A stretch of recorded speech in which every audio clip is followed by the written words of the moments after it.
start it. Okay. So now you have this excuse me, you have this sorted data up here. The test user that you created is here. If you want to drill down and see all the record, all the information on the test user, you hit this test.user link, and you will see the same screen one more time, right?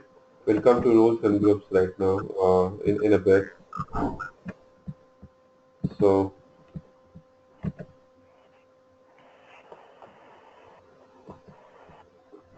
now, as an admin, you have power to change these values here as well. For example, if you want to change the last name or the name here, you just need to double click on it, and then you'll get an editable field.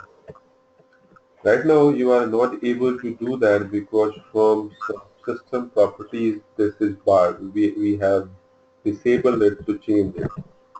Let me see. Yeah, email is allowed, right? So to maintain the integrity, so this property has been disabled. You cannot change this, but other values you can go ahead and you can double click and change. See, for example, if I want to put an email ID now here, I'll do, and you can update the record right from here, right? Sorting done, list done, everything done. Yeah, so that's all about user ID. Let's talk about roles. So there are different predefined system roles available here in ServiceNow that you can utilize. You can associate different roles to different users, and that will allow the users to have different privileges, right? For example, if you create one of your applications and you want some of the users to access it and not all, right? So you'll create some users, you'll create a group, you'll create some roles, you will associate those roles to the groups, and you'll assign the group, uh, you will assign the user, associate the user to that group, something like that. So this creates an access control mechanism for you, right? So let's create one role here. It's a very simple role. Test role for test user. I'll submit it. I'll use this personalized list and get the created date, which is one of my favorites.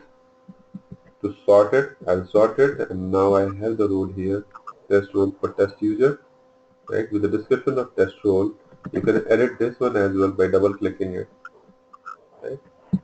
Now, let's go back to user and try to find out if we can associate the new role that we created to this user. So if we come down, see, these are related lists associated to the item that you created, right? So how is it a list? If you click on edit, it will show you a list of items, a list of items available for user roles, right? So it is a list of items. And how it is related? As of now, it is not related to this user test, this test user. As of now, none of the roles are related. So this is simply a list. But having this list here is beneficial because you can go ahead and you can associate different roles to this user, right? So the moment you do that, you relate this roles to this user, and this becomes a related list. So let's go ahead and relate this user with a role which we just created. So the moment you type in test, it will show you all the records that contains test in it. So I'll use test role for test user, select it, and save it. What I have done, I have associated the test role to this user test. Now this test role will come here in the related list section. It will show that this user has a different role, which is test role for test user. Make sense? Yeah, it does, but can you assign like some special privileges to role, like for example, Yeah, you know, change approver, somebody who can approve the change. So can yeah, you do that setting in roles? yeah. We'll talk about that. Okay. See here. I just hit on Can the a test. user have, sorry, Yeah, go ahead. can a user have more than one role? Yeah. Obviously, yeah, he can. User can have more than one role. Let's go and add some more role to this user. Let's select these many roles. Let's go back and see. This user, test last, has these many roles here, right? Now, Okay. now we were talking about,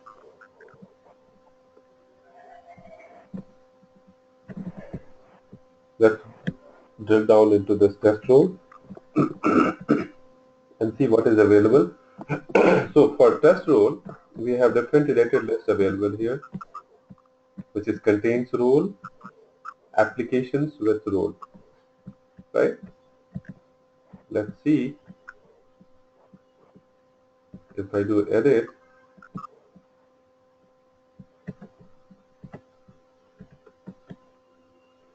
and I associate admin to it, so which will essentially mean that the person who has test role as one of the roles associated will have admin privileges, right? So this is kind of nesting of roles. I nested one role with another. So the person who gets this role, test role, will also have admin privileges, right?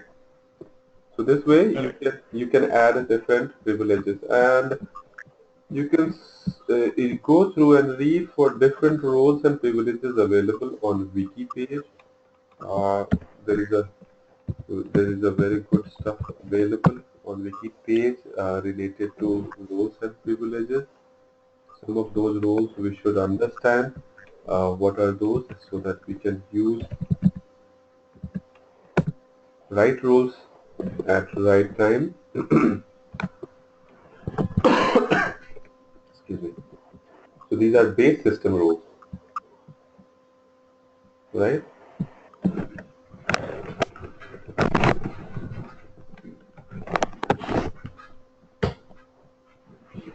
So like image admin, uh, category manager, catalog manager, etc.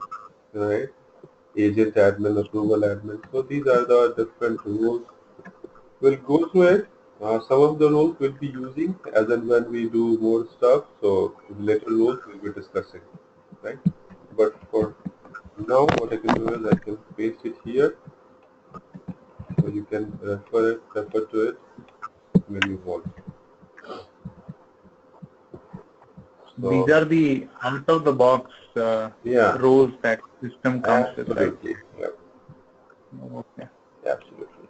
So most of the time you will be using these roles only, but there could be some cases where you want that you create your application and you want all of the roles privileges afresh, right? So these will be only those roles and privileges that you have created, and you will not use the out of the box feature. So, but most of the times you'll be using these roles.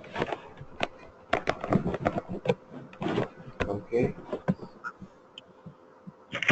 these are roles. Now groups, we'll go back and see, and then this is delegate. We'll see that as well. Now, have you seen this related link? I talked about related list, and this is related link. If I hit on the related link, it does something. Okay, I'll reserve this right for a later time. I'll talk about it related link as well. So let's do groups right now.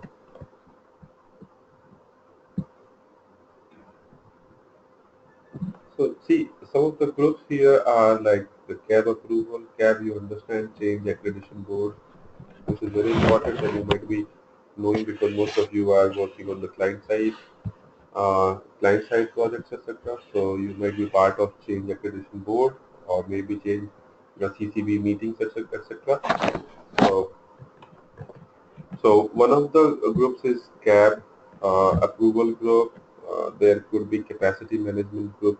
For example, the asset management group that you have, within the organization, they'll do capacity planning, etc. So for that purpose, you might have capacity management group. DBAs are very common. So database group is there, and based upon location, so these are sample groups that have been created. So database Atlanta based on certain location, database San Diego,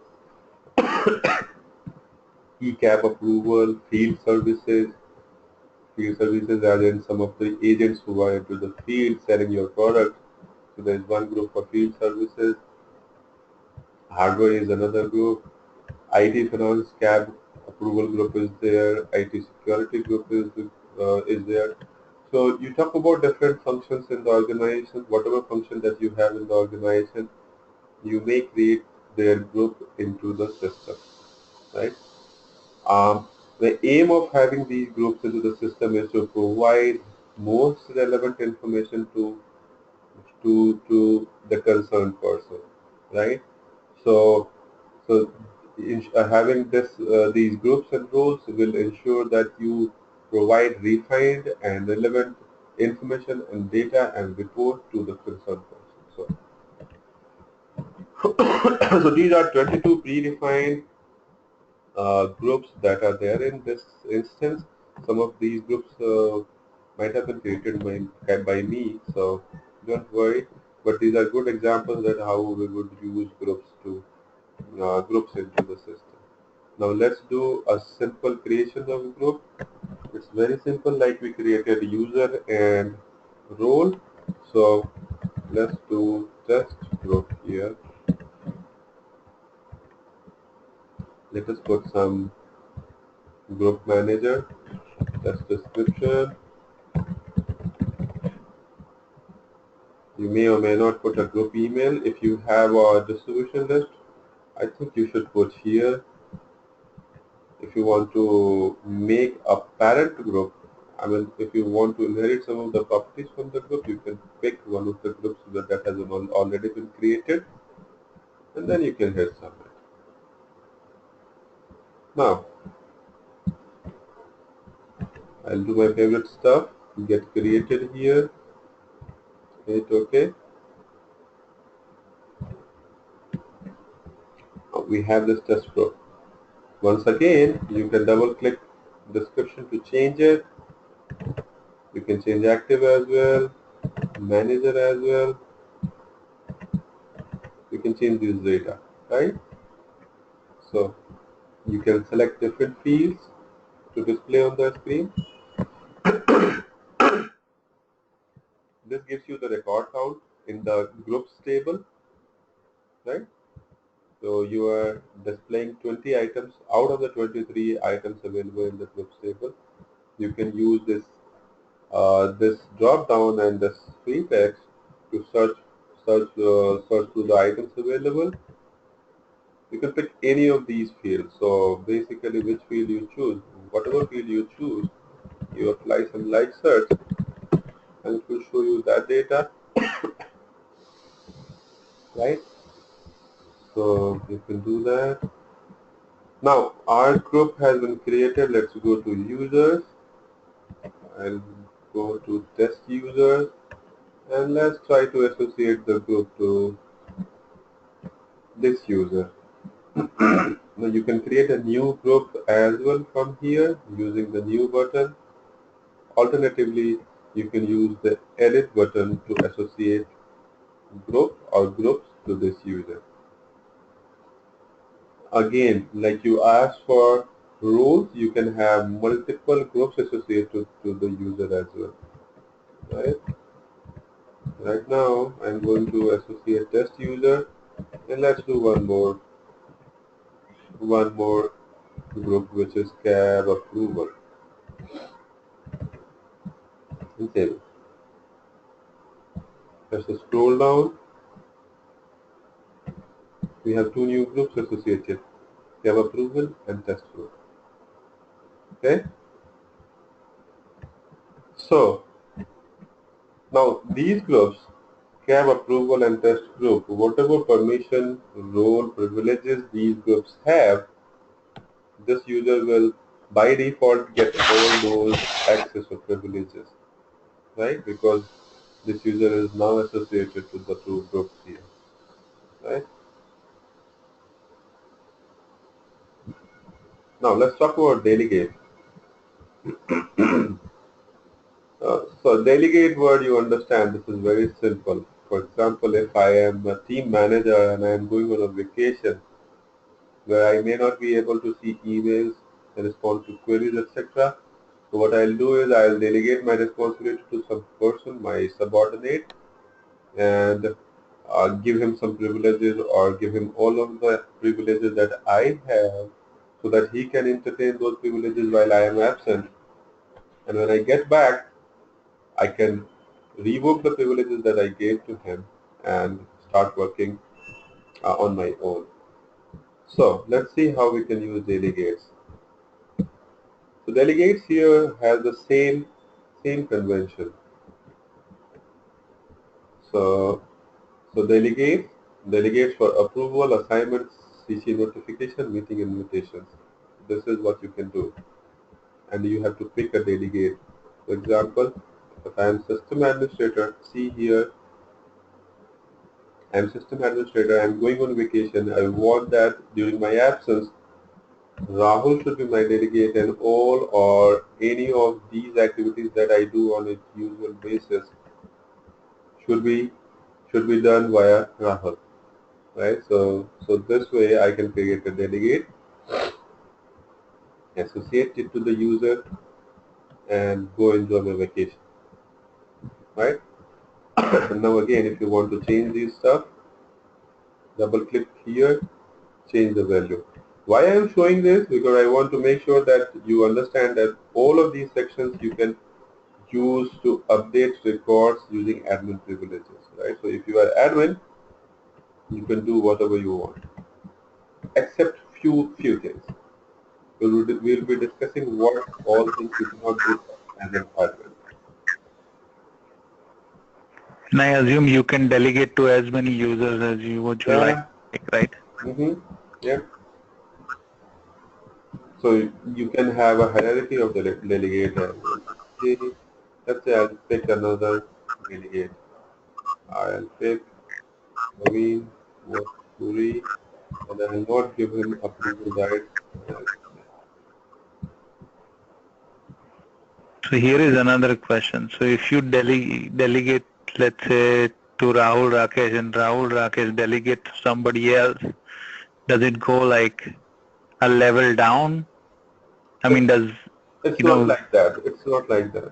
So what matters is what privileges, what actions you have authorized the user to.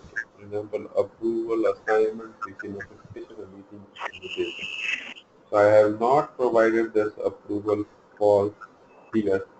And it may not be possible and it may not be necessary that Rahul is an admin user, right? So if you are not admin user, you may not be able to delegate. oh, okay, so the access privileges, Yeah, all those things. right. So you must ensure that you have capability to delegate to somebody else, right? So that then only you will be able to delegate that, right? But there can be different scenarios and you can work through that. So that's not as big a issue as you think. You can have multiple delegates and that will cover for you. Okay? Okay, and it can go a level down, like I asked, like as a current user delegates to Rahul, and if Rahul delegates to somebody else, Mm-hmm. so the guy who's delegated 2 level down still can provide the approval Right. provided he's So let's do what okay. you're saying. I am into Rahul now. Let's create a delegate for this guy. And I'll use deep one.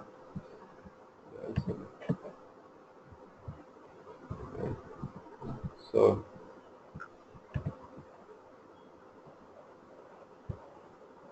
it will not show up here because that person is not a delegate of this person test last, right? Correct. So that will not show up here, but still he has delegation rights. This person had delegation rights, so he created his own delegate, and he'll be able to work that. Nested delegate. Okay. Yep. Okay. So users, groups, roles, delegates. Mhm. How many levels of nesting is possible to delegate? Can you ask that question one more time? Like now we saw the admin delegating one user and that user delegates another user, right? So like that, how many levels is possible? So can the second delegate again delegate another person? I don't think there is a limit. You can do to whatever level you want to. There is no limit because each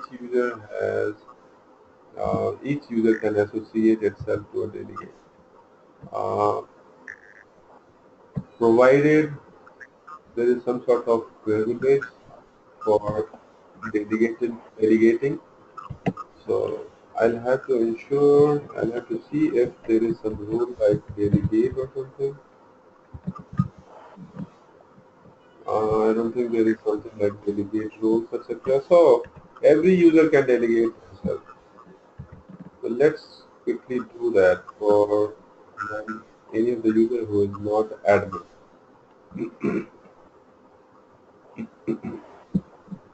Let me see.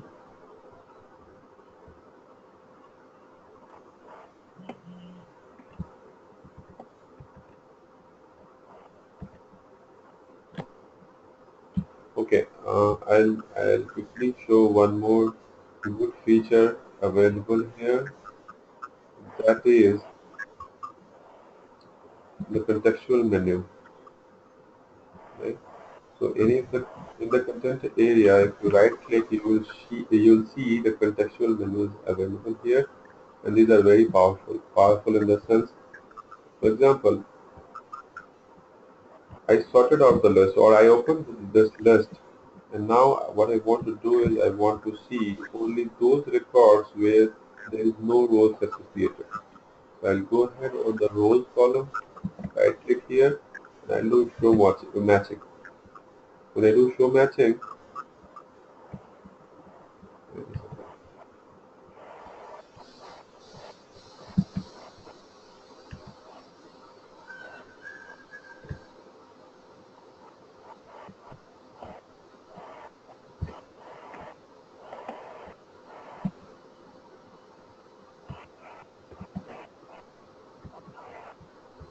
something is wrong here. Show matching will show you all similar records. It should show you only admin results.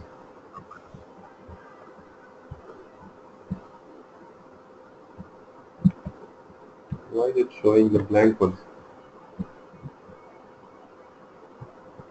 Probably because these are associated to admin groups.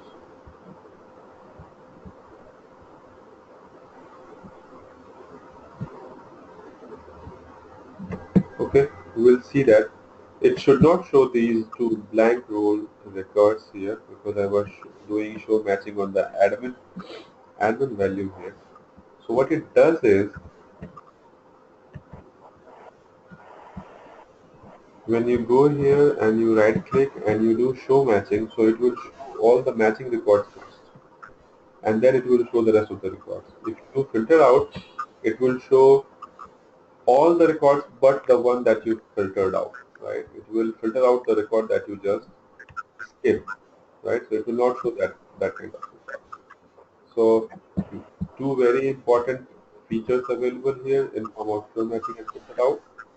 And then you have show before and show after as well. When you do show before, it will show you, and these will be applicable on the date page, right? So it will before show the data before the particular date that you selected. If you do show after, it will show you all the records that were created after that date, right? That is show record before, show after. Then you can copy to clipboard. You can do copy SSID, and you can associate tags as well. Tags to better search the stuffs. You can tag your stuffs here, and then you can later search on the basis of tags that you have created. Now, what we were doing is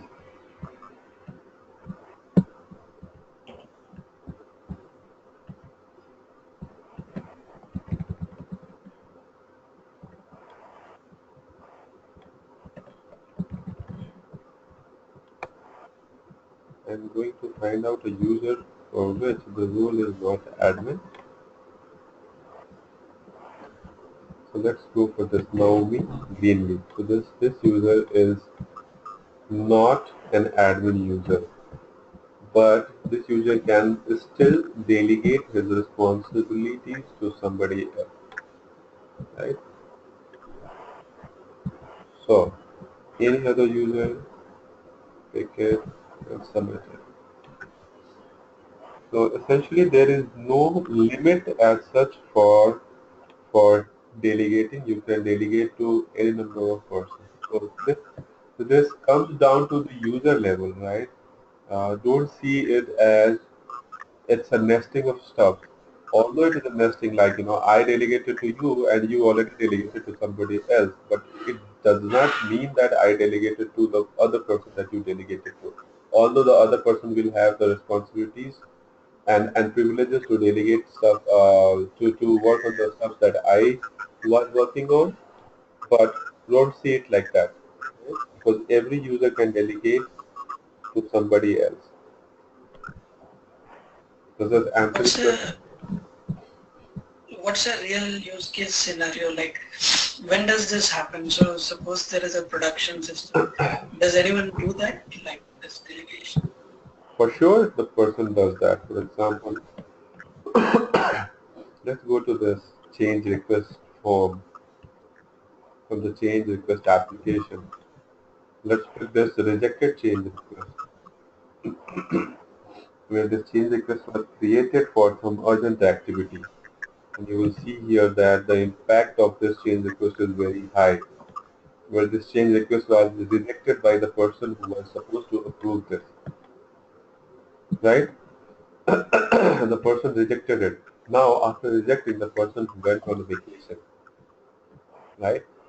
And the person who created this, and this is all hypothetical, but I'll talk about it in a sense that you will comprehend what is the use of it. So this is all hypothetical. So I was the person who was supposed to approve this change request. I rejected it. I didn't know the impact of the change. Even if I knew, I thought that this change was did not have merit to be approved, right? So I rejected it and I went on vacation. Now the person who created, requested by the person who created, wants this decision be reviewed again, right? So will he be able to approach me and get that done? May or may not be, because I'm already on vacation, right? So if I have delegated this responsibility to somebody else, that person can review the decision one more time and then record the decision as per his understanding and based upon the information supplied by this person, requested by person, right? So my initial decision of rejecting the change request may be reviewed and may be take it down, and this change request can be approved one more time by the delegate itself. Make sense? So this is more like a kind of like a temporary thing, is it? Otherwise, suppose it's on a permanent basis, then that other user might as well be provided that role itself rather than being delegated. Right? Of course, it is a temporary thing. Yeah. Okay. When you come back, Delegation is more like a yeah, temporary thing, yeah, and then okay. yeah. When you come back from the vacation, take the privileges of the user. Do not make it. You can revoke the feature delegation feature available to the user that you did before going to Got the it. vacation, right? Okay. This is a temporary thing. Mm.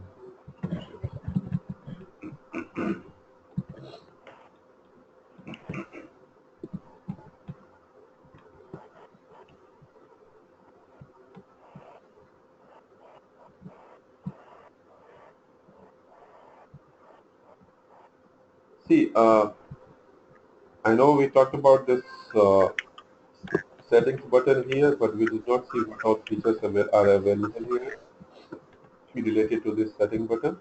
So we'll talk about it right now. You see the settings button you can use to set the home page for yourself or for new users. For example, you want that whenever you land in this instance, you want the ITIL homepage to appear first, right? So you can pick ITIL homepage and set as home. Right now it is system administration. There are other preferences like wrap longer text in list columns, compact view, tab forms. You can play with these items, but I'll show this tab forms right now because you might find it odd on different instances. So see, these are the related links that we have seen, roles, groups, delegates, etc. Right? When I go here and I hit this tab forms here, I scroll down.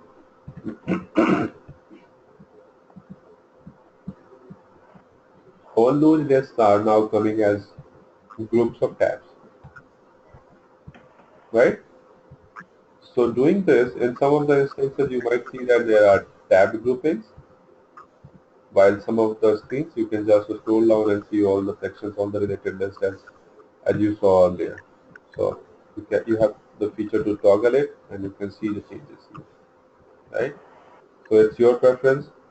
The way that you want it to be on the form, you can do that using the tab forms, right? Okay. It's pretty powerful feature. Yep, real powerful. Compact view. So it will adjust the font settings, and you can see that more data is accommodated in the same amount of space. So compact view is that. I don't like compact view. I like tab form though. Alt plus click opens list link in the form of pane. So if you do Alt plus this, Alt plus click this one, it will open linked list there. Now date time, calendar, time ago, both. I think you can play with all these values and see the output. The other thing that I want your attention here is the application, which is global and test. If you do not create any application, so as of now, the instance that you have, it will have global applications. Right? So this is for scoping, right? And you know what scoping is. So you create something, and scoping is the reach of the um, so it's the boundary of the system that you are working in right now. So by default, it will be global scope, but you can create an application, and everything that you do will go into that application. If you do not create any application, everything that you do, every changes that you do will go into the global global application by default, right? And there is use, there is a very good use of the application here, and we will talk about it when we talk about applications. But the good use is when you work on the development environment and you work on a particular set of activities, a particular set of assignment, and you do not want your other application to be touched by the changes that you are doing. So it separates the two application, and the changes that you are doing is only located to the particular application, and then you can use that application to migrate from one environment to another environment. So code promotion kind of stuff, right? So you are not altering any of the existing systems. You, whatever you are doing is being done into the new application, and then you can lift and shift the new application into other environments without even disturbing the existing environment in the current instance. So stuff like that is possible. Same is possible with update set. Update set we'll be talking about. This is kind of XML which is generated with uh, XML that is generated for each of the actions that you perform, and then you can use that XML to port data and data and the structures that you build from one environment to another environment. So this is another way of doing the same stuff. Update set. This is all XML data generated. We talked about it. Time zone. You can configure time zone for your instance. Right now this is US Pacific. And then you can use the theme, the one that you did earlier with the system properties. You have a shortcut of it here as well. For example, if you go ahead and use Kiwi, the color of the instance will change, the theme of the instance will change.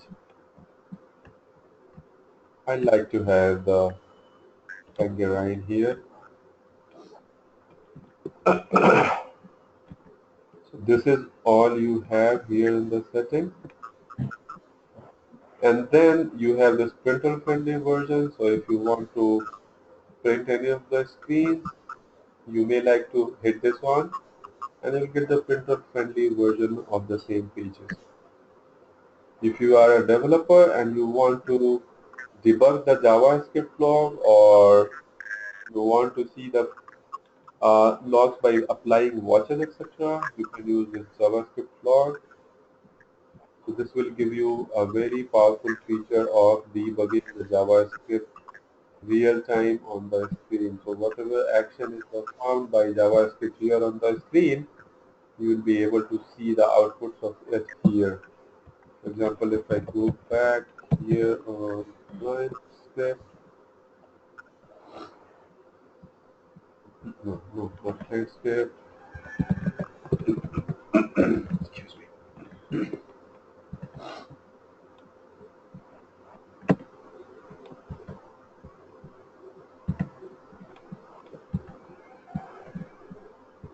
Uh, I'll have to get some JavaScript to run here and see the output. Maybe we can do that later when we do scripting. That will make more sense. I'll reserve that for scripting, etc. So that is from JavaScript plugin field watcher. This is a split layout, very simple. You can try it. Split layout vertically to see these new tabs here. You can do split layout horizontally to see these tabs here. I don't want any split layout, so I'll get rid of it.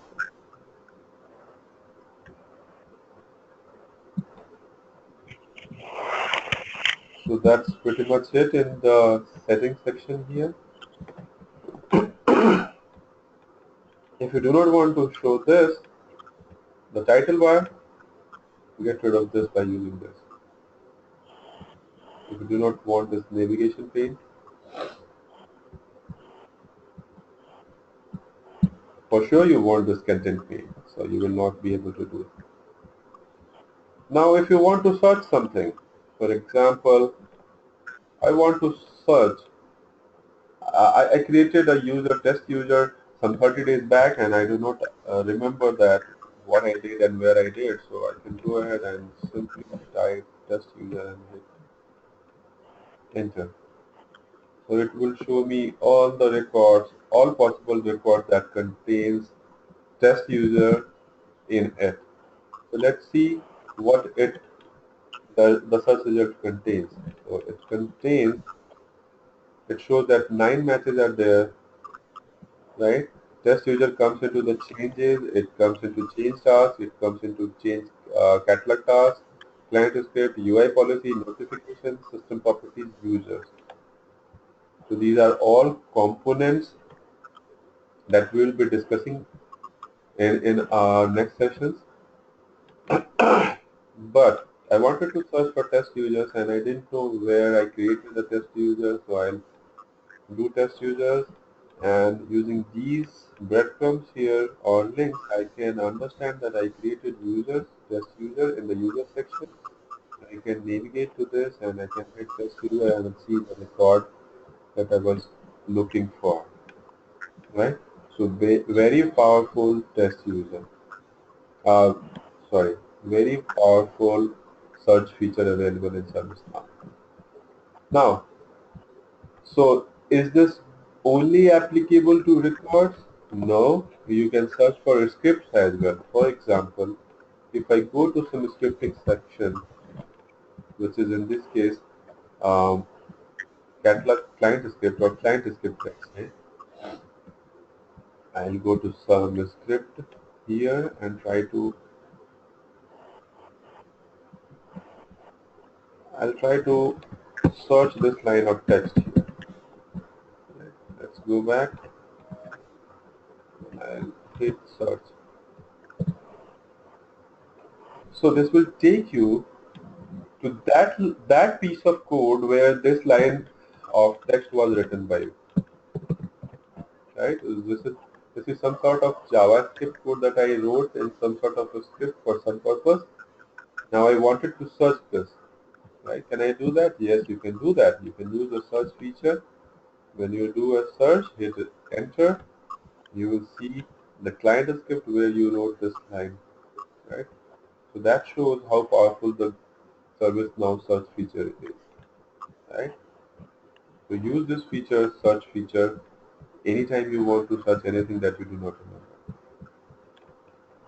Okay? That's search. Okay. Okay. Any questions? Any questions up until now? Nope, I'm good. Okay.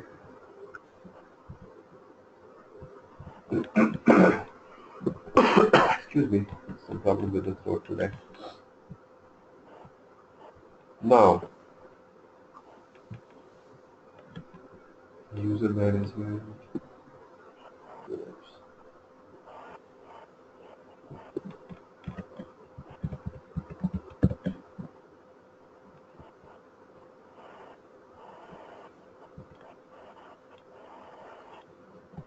If you want to create companies in your instance, go ahead and create new company here. Very simple. Very simple interface. The simplicity of ServiceNow is it is so simple that you will find it like this was created by some college student. But when you see the power behind this simplicity, you will understand this was done by real sharp brains. So the interface is very simple, real simple, but it has everything that you need. So test. Again, these are optional fields. I leave all those optional fields and submit it. Go back.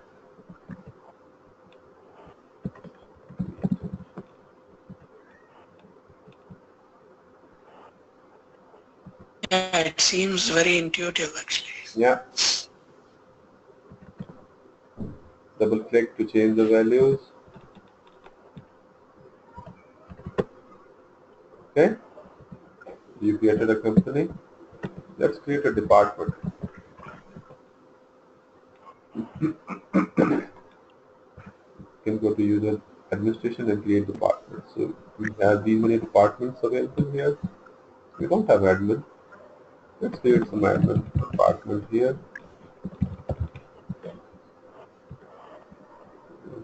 And let me make myself a department head.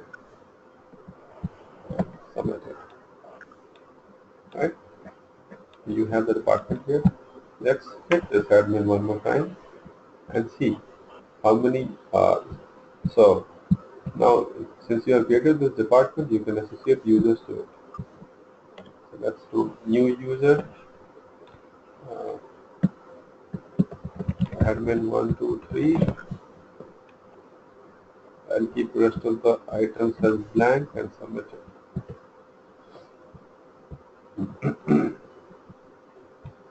Now, to this admin group, there is one user associated. Okay.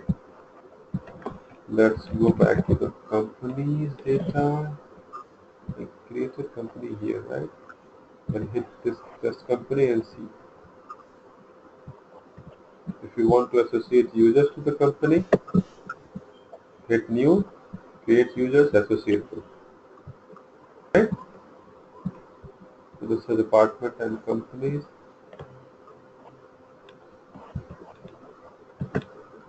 Now, when we are creating all these records, where are these information being stored? Where are these data going into? This must be going into some sort of table. Do we know what table this form as references? Not yet. But we know that this information will be going somewhere in the tables, right? Let's see what tables and columns have for us. I'll do tables here in the navigation pane and I'll go to either tables or tables and columns.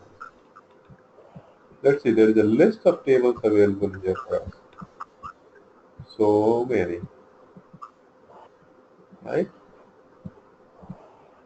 Now, you will have to understand what table you are referencing and how you will be able to find out the relevant table from this list.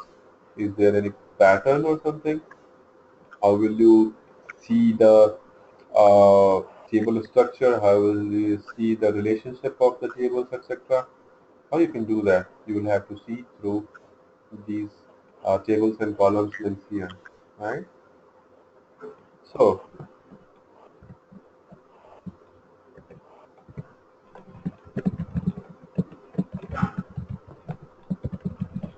like any other system would have, ServiceNow also has system tables and user tables, right?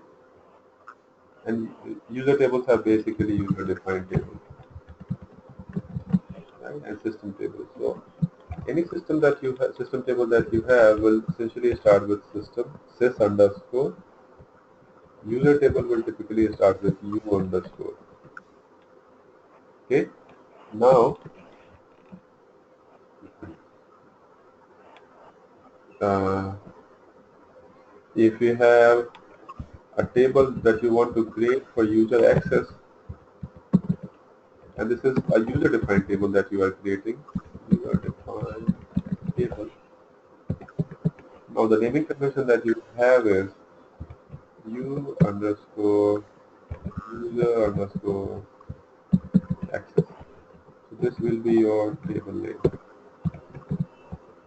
So this is by convention, right?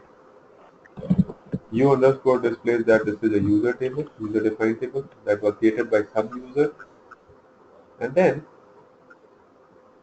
if it is a user table, then the name of the table will look like user. If it is a user access table, it will be user access by convention, right?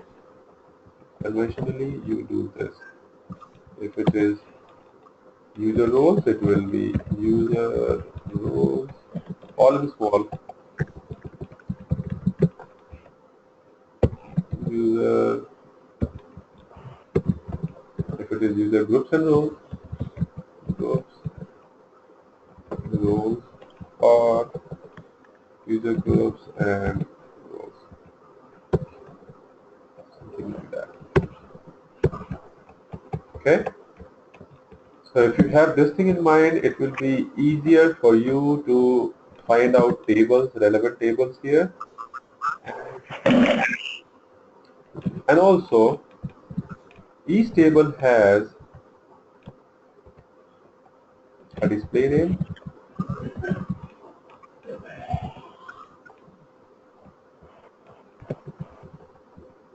For example, we talked about user. So this is the text you should be searching via code. So this will be the actual name of the table, but the display name of the table will be, you will reference it as user table.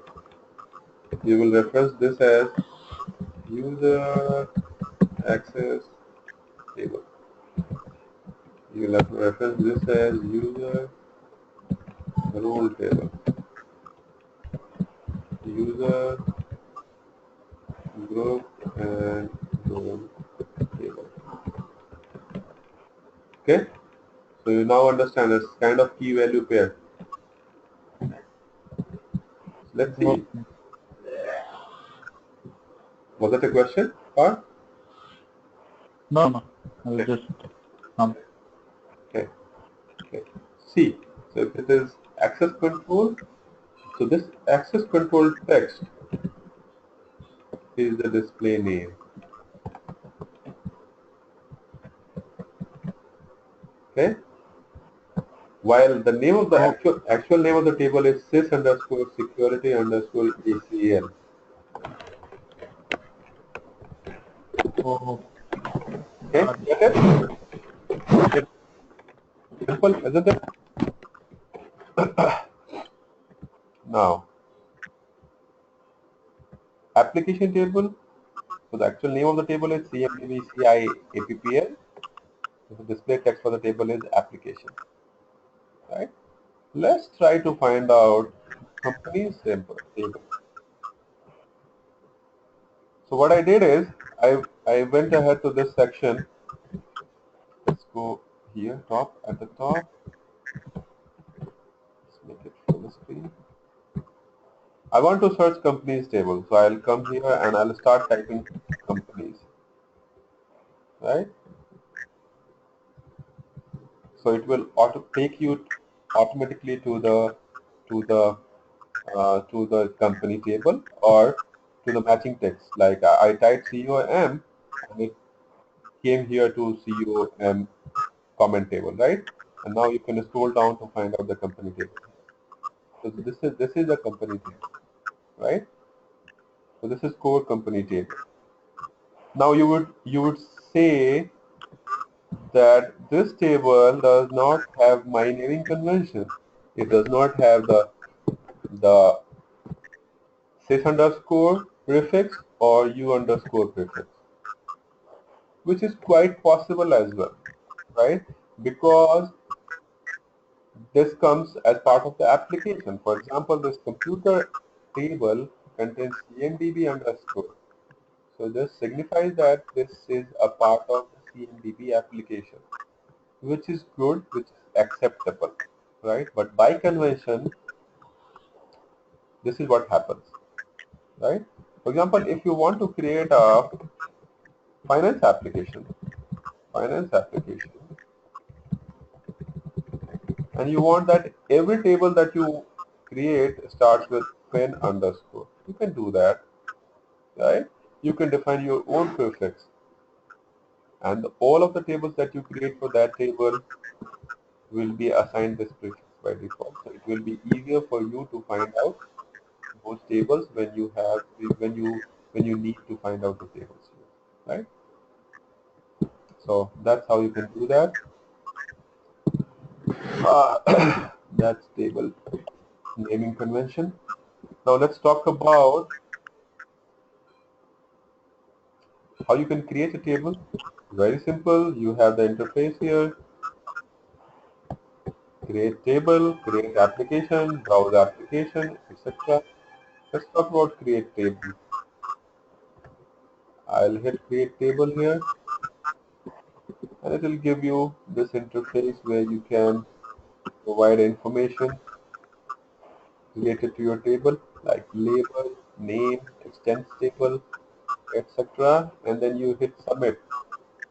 When you hit submit, it will create the table for you in the tables table of tables, right? We saw the table of tables just before this screen, right?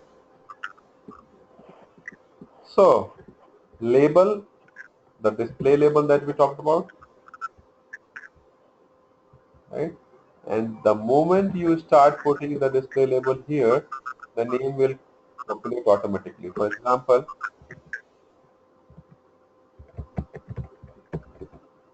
finance user table, and I'll hit tab.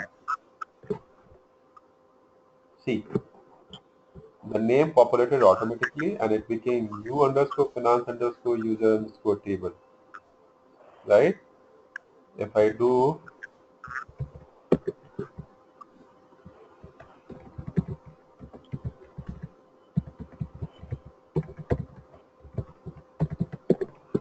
so it will automatically populate. So this is the convention, right? It will take u underscore finance underscore user underscore table underscore 1, 2, 3, 4, 5, right? Yep. And then you also notice the application here. The application is global. We talked about it here.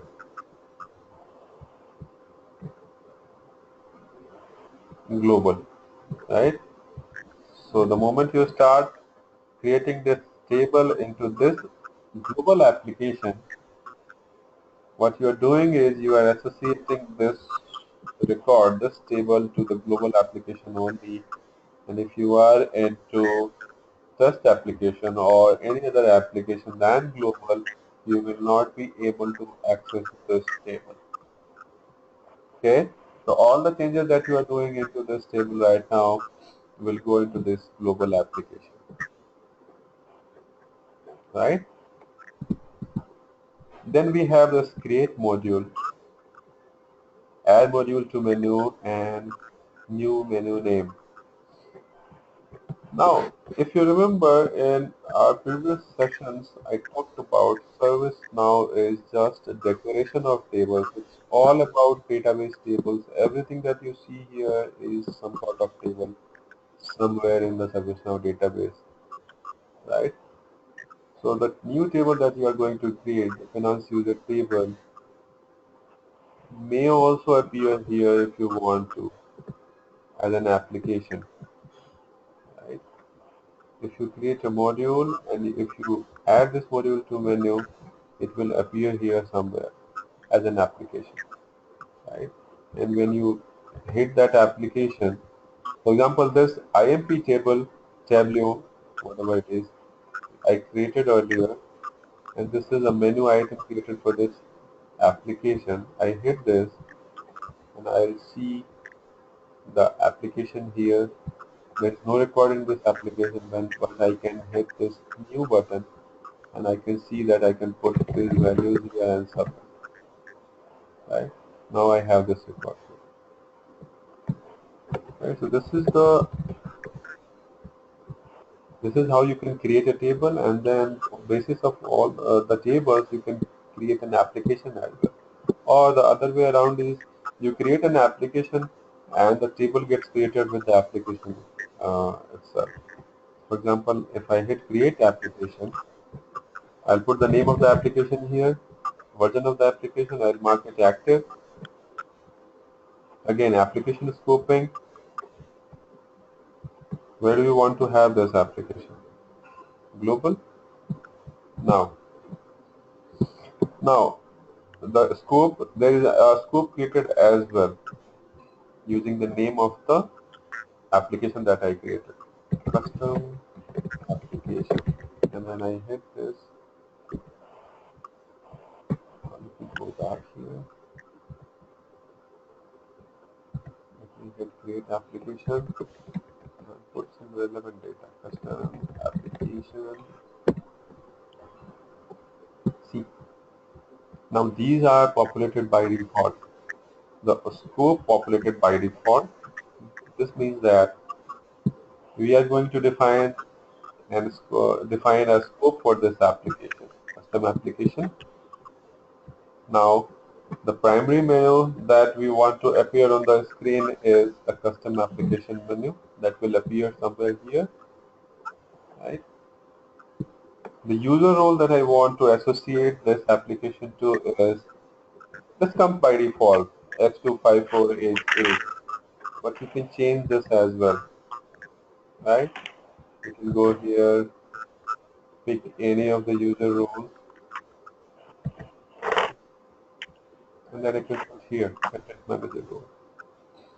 If you want to associate a logo to this application, you can pick a file, associate logo.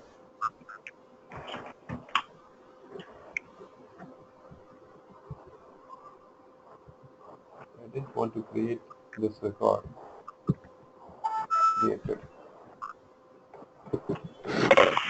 Now, so this way we can create an application. I'm not going to create an application right now. We'll be doing it maybe tomorrow. But this is how we create an application. If you want to search through the applications, type applications here. Go to this application section and see what application that you have here. For example, this custom application we just created April 11, 2016. This was created on Feb 1st, 2016. This is a test application. If I hit this test application, I'll see the version of this test application is 1.0. The scope of the application is 25488 test. Menu is test, and user role is this. And then in the related test section, I'll see that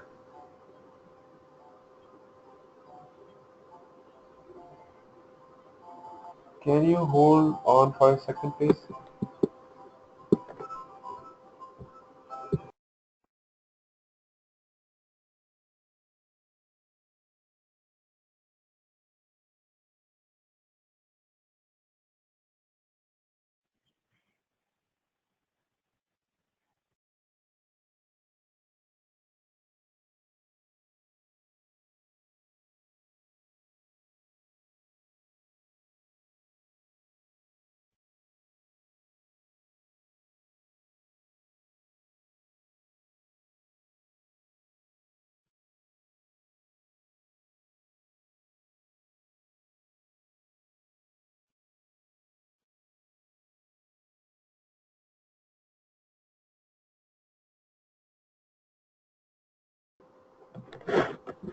Sorry about that.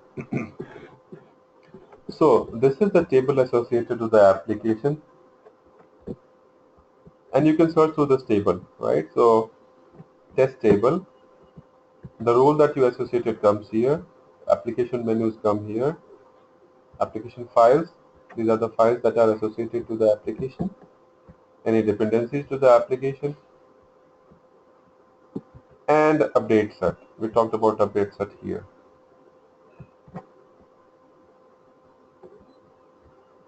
right? And this is the XML file, update set that we were talking. We'll see, we'll talk about update set more later, but these are the files available here. These are the sections related lists associated to the table. Now let's see if we have this test application here. Yes, we have the test application here, for which the menu seems to be the test table. This one comes as a label here, test table. When I hit this test table, there is no data right now. But see, there is no field as well. So this is very foolish application that I have created. So this is how you create application, associate tables, etc. We'll be doing application tomorrow.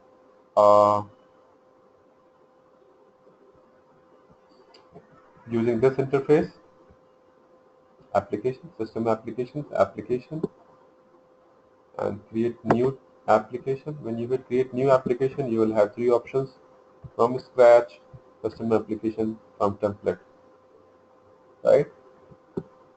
You can pick any of these to create applications. And looking at this screen, and to Parth's question earlier, see this requires a plugin activation, right? So you have to activate this plugin to create an application using this template. So this is not activated by default. So I mean, is there an application that provides the list of templates, or you have to like activate multiple different plugins? I don't think so. There is one plugin that you need to activate. Like, let's do this. Activate and upgrade right now. So this is not a paid activation. It is activated by default. So let's activate it. Now you can use this application as a template and create another application as part of it.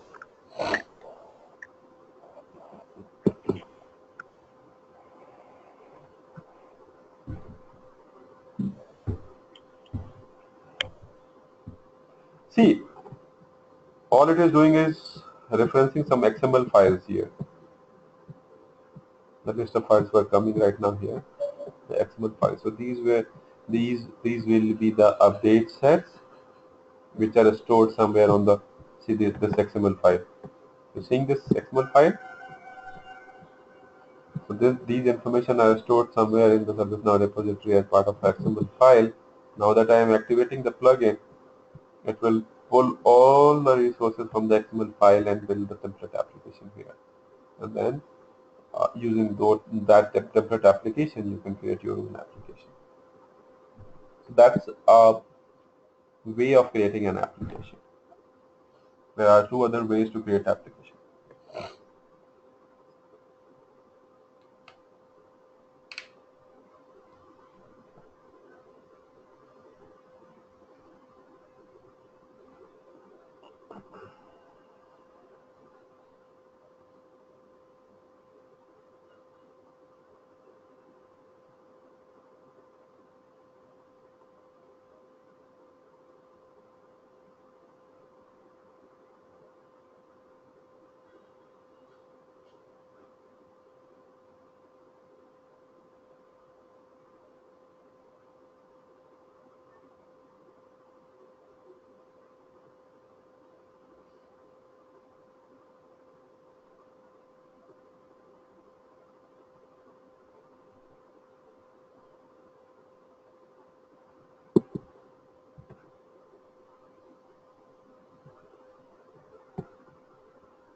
Now you can create application using this template, right?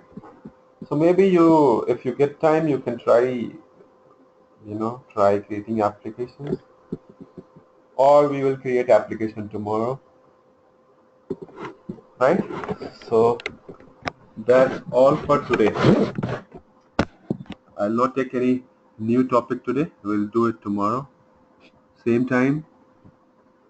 If you have questions, please ask. I had a quick question. So the users that we created and the rows that we created were on the file system itself, right? So do in an enterprise environment there will be connectivity to LDAP, I'm presuming. Absolutely. Right? So that will be done differently. Right. You will be using import sets Okay. to pull data from LDAP to your system, right? And Okay. then you can decide the frequency of pulling data. For example, if you want to pull data twice a day, you can do that. If you want to pull every 24 hours, you can do that as well, right? Okay. And that will you go over that like at a high level or? Yes, of course. We will go over that on a high level.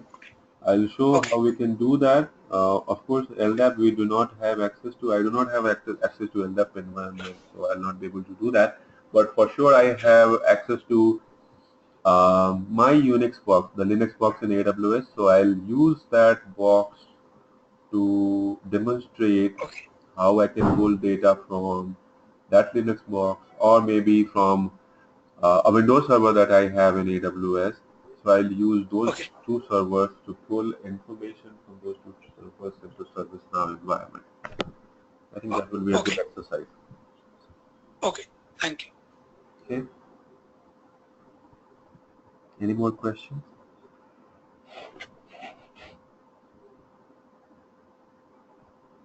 I'm good. Thank you. Deepa, I'm good too. thank you. All right then.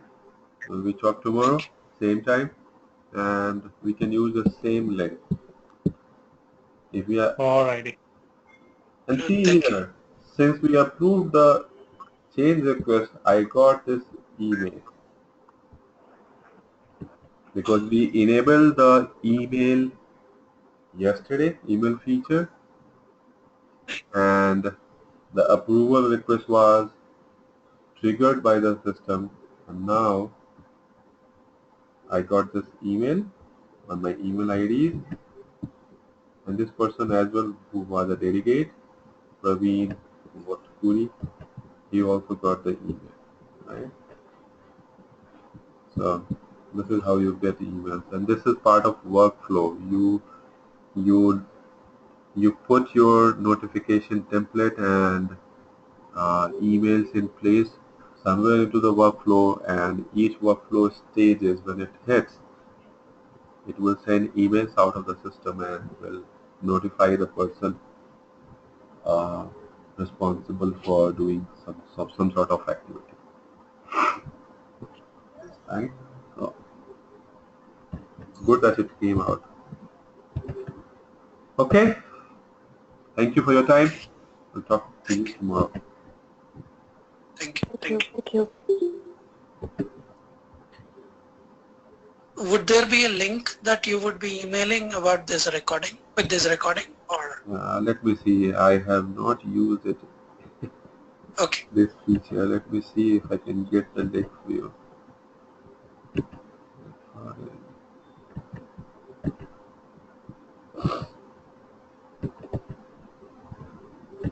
Probably it's, if you go back to that recording, it was there, that directory was there, right? Maybe. This one. Yeah, that one, recording being saved in. Actually, it should be somewhere on their server. Yeah. Not ask for recording. How do I know that which is the most recent recording? It's like this one. Yeah. Probably. But it's 6 kilobytes. Okay. Okay. Now I'll have to convert it, right? Convert recordings now. You I don't don't have. have files to convert. Let me stop recording.